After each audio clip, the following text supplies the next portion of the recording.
And I'm guessing they're going to say, speak slowly with pauses, because it makes it Okay. easier for you to cut, right? Yeah, and state your name. Yes, so start with your name and your My class name year. is George Dallas. I'm the graduating class of 1964, which was a long, long time ago. And I do have the honor of saying that I also attended the very last year of Harvey at the Hawthorne Circle before it moved to Katona. And that was a long time ago. How many years did you attend Harvey? I attended Harvey from 1958 to 1964. And that was 6th grade through 12th grade? No, it only went through I had that backwards, didn't I? It only went through 8th grade. Right, I knew that. At the time.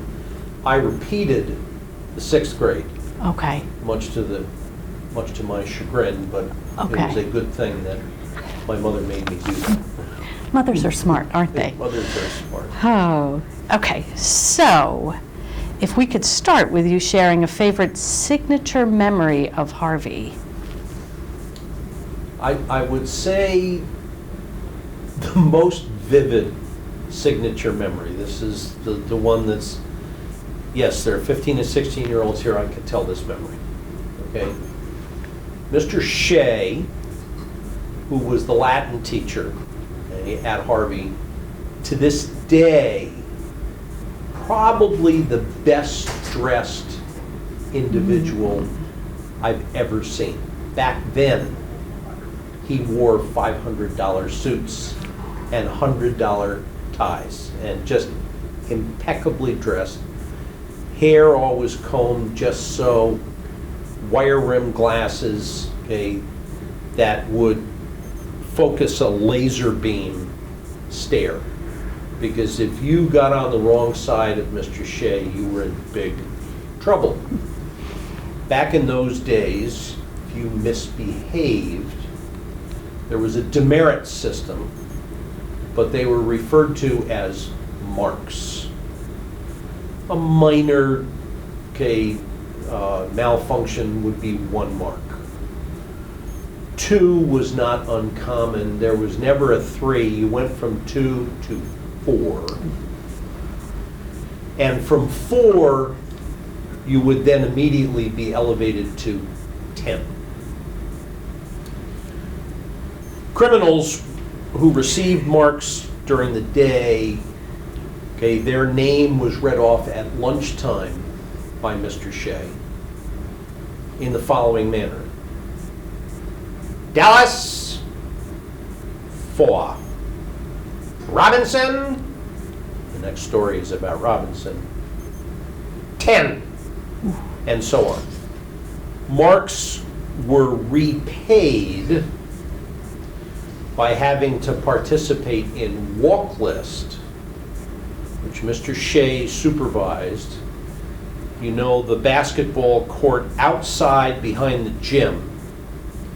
In the far corner, there's a stone wall there, and there's a path that goes down the hill towards what is now the skating rink, which was not there back then, and then would circle around and come back up the hill. 1 lap was just short of a mile. Each mark required a lap. So, the most memorable story that connects Mr. Shea and marks, there was a young man in my class named Frank Robinson.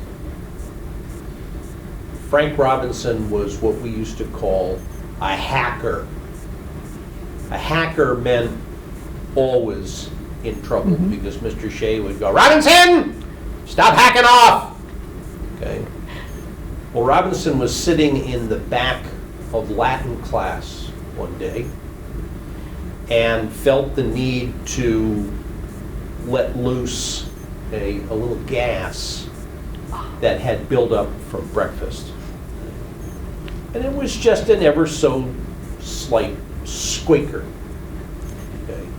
And we're all in class going like this. Mr. Shea heard this and was at the blackboard and knew who it was without even turning around. Okay, he said, "Robinson! Was that a fart, Robinson?" And Frank Robinson, without even blinking an eye, okay, leaned back in his chair, pulled up one leg, and let loose, to this day, I think the largest fart I have ever heard. And he goes, "No, sir! That was a fart!"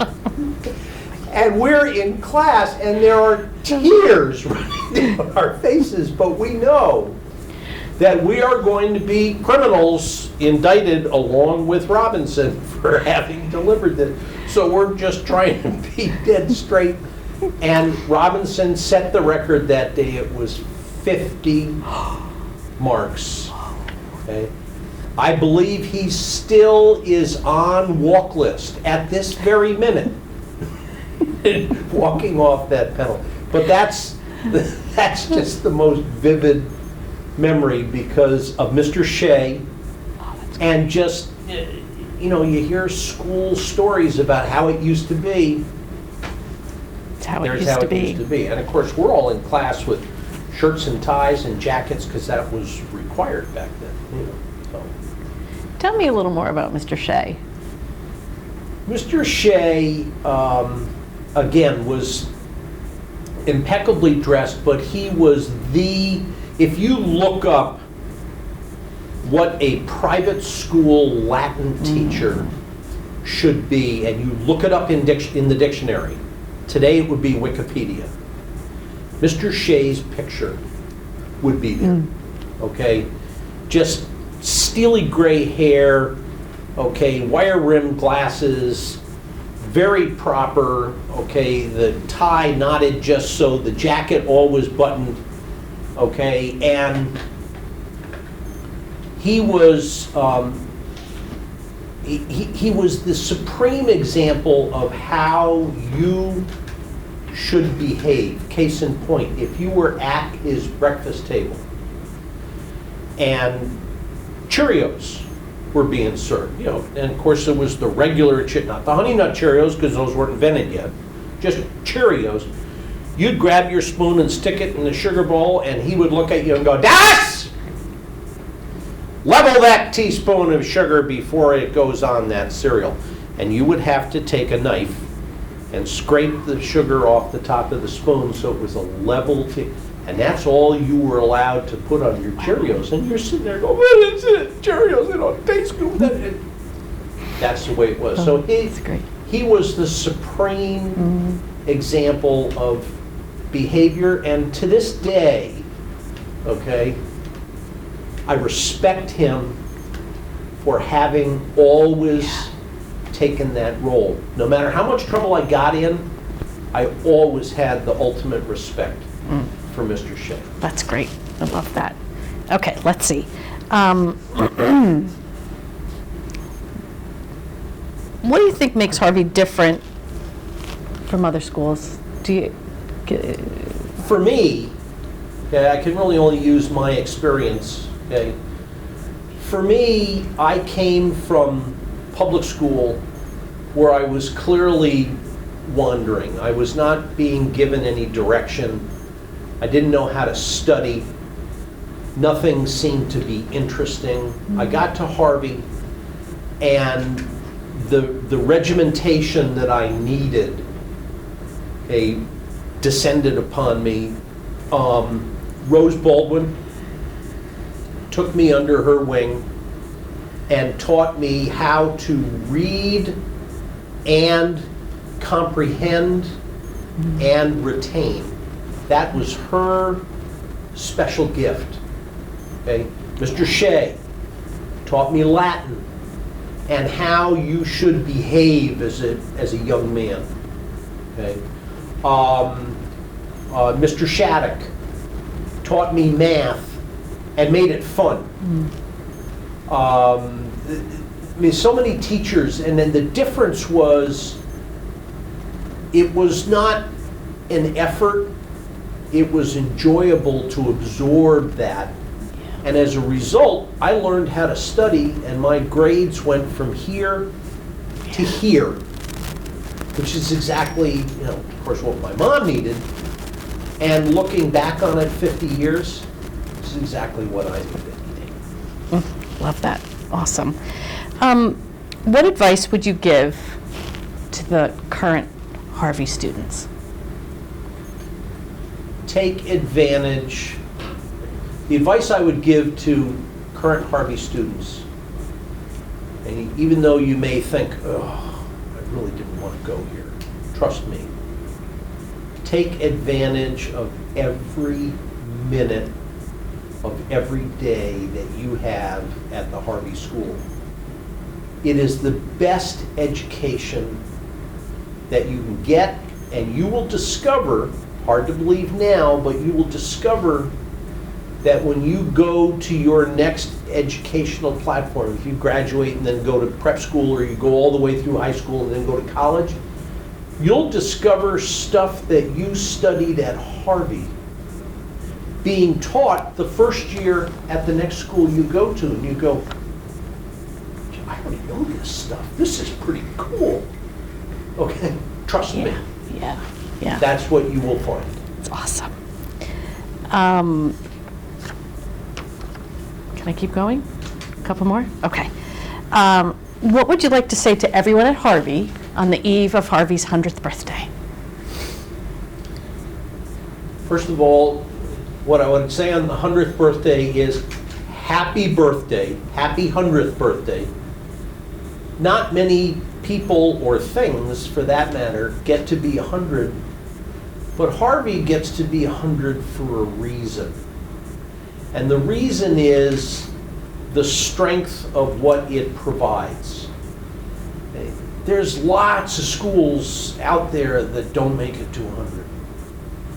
Harvey made it to 100 and will go well beyond 100 because there's just an inner strength, an inner way of doing things that stands the test of time. Okay? And it started, way back, okay, in the very, very beginning with headmasters like Leverett Smith, who just laid a foundation on how things should be, and the teachers that were there carried on that foundation. That's why that 100 years, that's just a milestone along a very long path that will be much longer. Yeah. Can you give us just a straight into the camera happy birthday, Harvey? Happy 100th birthday, Harvey, and may there be many, many more. All right, let's just get the picture so we can put them in. All right. Stand